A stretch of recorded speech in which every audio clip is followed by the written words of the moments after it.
ये सवाल थोड़ा इमोशनल है, लेकिन मैं चाहूंगा आप बताएं। हम लोग अपने माँ बाप को कई बार बहुत ग्रांटेड ले लेते हैं। पापा तो हैं ही, शहरों में आ गए, बात नहीं होती, या बात की तो 2 मिनट, हाँ ठीक है अभी बिजी हैं, करते हैं आपको। मम्मी के साथ भी जब साया हटता है, अरे बाप रे बाप, क्या कीमत समझ में आती है पिताजी की अब? बहुत समझ में आती है दोस्त।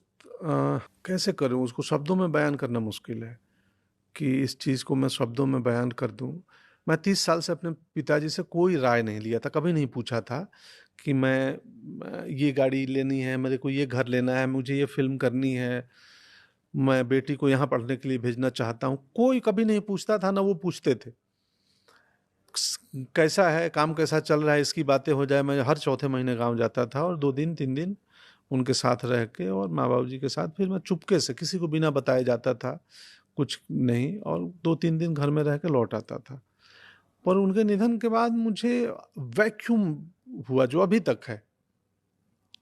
लगता है कि किससे पूछूंगा, फिर लगता है मैंने पूछा तो था ही नहीं पिछले 30 सालों में, तो ये विचार ही क्यों आ रहे हैं। तो माँ पिता सांसारिक रूप से वही आकार और निराकार की बात है, वो आकार में नहीं है पर निराकार में है, बायोलॉजिकली भी है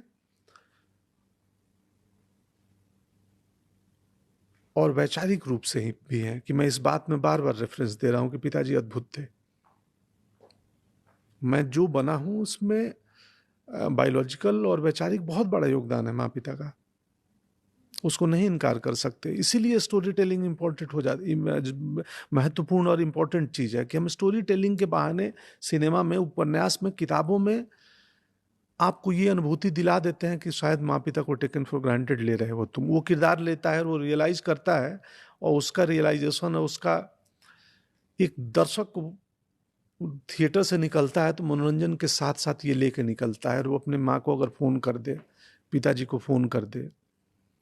मुझे 1 2 बार ऐसे दर्शक मिले हैं कि आपकी वो फिल्म देख के मैं निकला था और मैंने किसी एक को फ़ोन किया जिसको मैं 4 साल से फ़ोन नहीं किया था,